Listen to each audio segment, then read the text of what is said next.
अस्सलामुअलैकुम।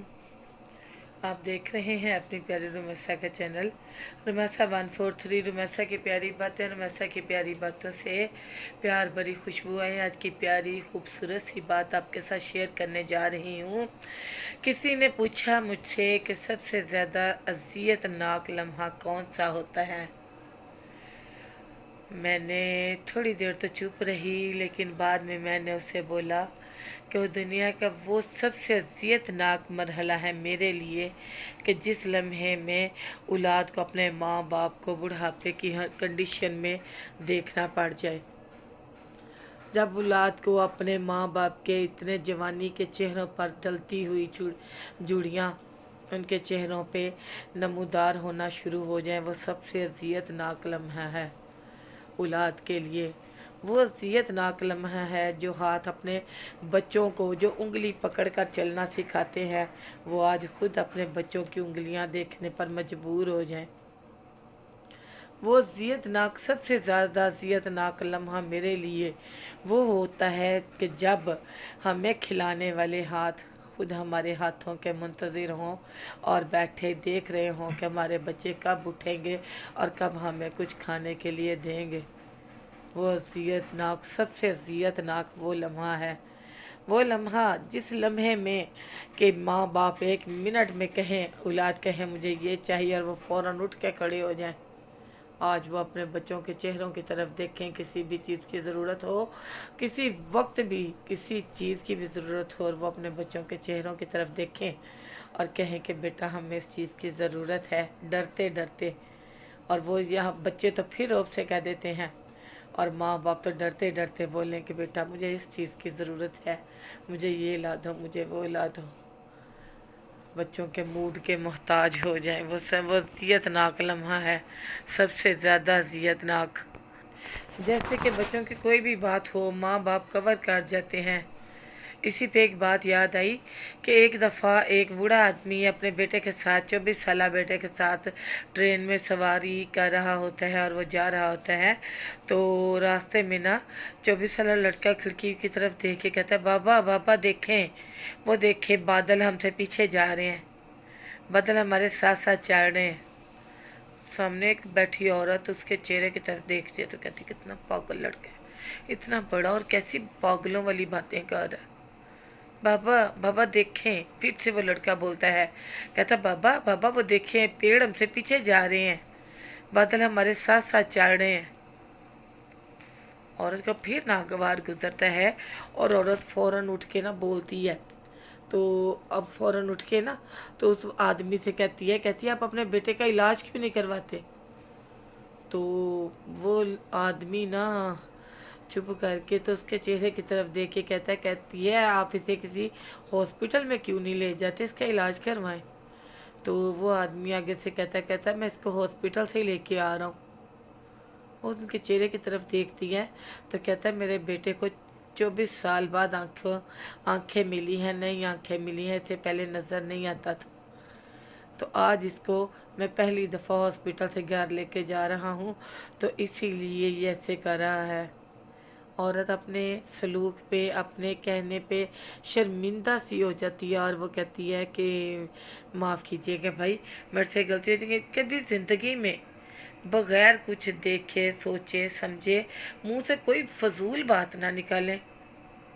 हो सकता है किसी हर काम में मैं आपको बताती हूँ ना, किसी काम के पीछे क्या राज है, क्या है उनके बैग पे, हमें पता नहीं होता और हम फ़ौरन फुड़क से मुंह से बात निकाल देते हैं। कम अज़ कम हमें इस चीज़ को तो सोचना चाहिए कि इस बात के पीछे भी कोई पॉइंट हो सकता है। बात हमेशा थिंक बिफोर यू स्पीक, हमेशा बोलने से पहले सोच लिया कीजिए थोड़ा सा। पता है हम इंसान है ना, हमें किसी की भी किसी बात का पता नहीं होता। हम लोग अनजाने में अंदाज़े आइडियाज़ लगा लेते हैं, ना हमें पता ना आता तो हम खुद ब खुद ही अपने पास से बात कर देते हैं, अगले को मुंह से निकाल देते हैं, बाद में हमें बात करके शर्मिंदगी उठानी पड़ती है। एक दफ़ा एक लड़के की ना शादी होती है, उसको बड़ी प्यारी सी बीवी मिल जाती। बड़ी प्यारी बीवी होती है। तो बीमार बीवी ना कुछ साल के बाद ना बीवी को ना कोई लाइलाज बीमारी लग जाती है, स्किन की लाइलाज बीमारी लग जाती है। और वो बीमारी लग जाती है ना, तो वो लड़की जो थी ना अपने आप में ना बड़ा गिल्टी फील करने लग जाती है कि अब मैं अपने शोहर के पास उससे दूर दूर कैसे रहूं, अब मैं अपने शोहर को क्या बताऊं कि मैं उसके पास कैसे जाऊं। इतने में पता चलता है कि शोहर का एक्सीडेंट हो गया। शोहर का एक्सीडेंट हो जाता है और शोहर की आंखें चली जाती हैं। तो शोहर की आंखें चली जाती हैं तो वो लड़की बड़ा परेशान हो जाती है कि हाय मेरे अब शोहर को नज़र नहीं आएगा, लेकिन वो अपने मियाँ की आंखें बन जाती है। उसकी आंखें बन जाती है, इतनी खिदमत करती है, इतना प्यार करती है, बहुत ज़्यादा उसकी चाहत करती है कि मुझे बीमारी है तो इस बेचारे को नज़र नहीं आता, तो मैं इसकी दिल जान से खिदमत करूँगी। ये मेरे लिए कमा के लाता है, मुझे ला के देता है, तो बड़ी खिदमत करती है। इतना कर करा के वो बीमारी के साथ ना उस औरत की वफ़ात हो जाती है, डेथ हो जाती है। कुछ टाइम के बाद जब वो लड़के को पता चलता है बीवी मर जाती है ना उसकी, तो एक उसका दोस्त आता है तो वो उसे कहता है तुम्हें तो तुम्हारा एक्सीडेंट हुआ था, तुम्हारी आंखें तो गई नहीं, तुम तो बिल्कुल ठीक थे।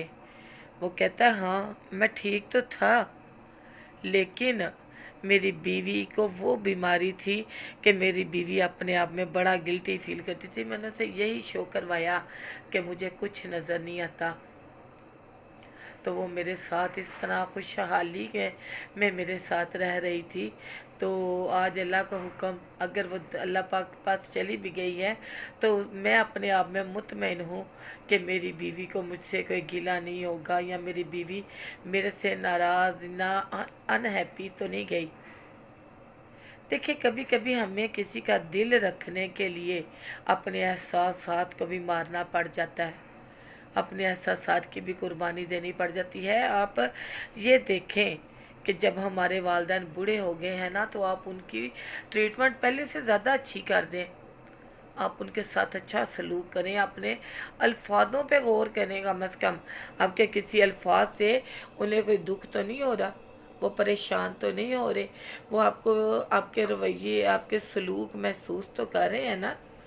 लेकिन इतने अपने रवैयों को सख्त मत करें कि आपके वालिदैन दिल पे लगा के तो आपसे बात करते वक्त डरें। कहते हैं एक औलाद का बुरा वक्त उस वक्त स्टार्ट हो जाता है जब उसके माँ बाप उसकी नाराज़गी के डर से उसे अच्छे बुरे से मना करना छोड़ दें, उसे अच्छे बुरे का कहना छोड़ दें। उस वक्त औलाद का बुरा वक्त शुरू हो जाता है। लिहाजा अपने माँ बाप को उनके राइट दीजिए कि वो आपको अच्छे बुरे से रोकें, क्योंकि उनकी हर बात में आपके लिए भला है। अपने माँ बाप की इज़्ज़त कीजिए, कदर कीजिए, चाहत कीजिए, क्योंकि ना माँ बाप रोज़ाना आएंगे ना आपको वो प्यार मिलेगा। So respect your parents. अगर आप मुझे फॉलो नहीं कर रहे, अगर आप मुझे सब्सक्राइब नहीं कर रहे हैं, तो आप इन मेरी प्यारी प्यारी बातों से बड़ी दूर हैं। लिहाजा आप मुझे सब्सक्राइब कीजिए, मेरी बातों को लाइक कीजिए और शेयर ज़रूर किया कीजिए। अच्छी बातों को फैलाना भी सदका जारी होता है। हो सकता है कोई भी पेरेंट्स आपकी वजह से अच्छी ज़िंदगी गुजारें और आपको उनकी दुआओं के सिले मिल जाएं। अल्लाह आपको खुश रखे, आबाद रखे। बहुत शुक्रिया, थैंक यू सो मच। अस्सलाम वालेकुम वरहमतुल्लाहि वबरकातुहू।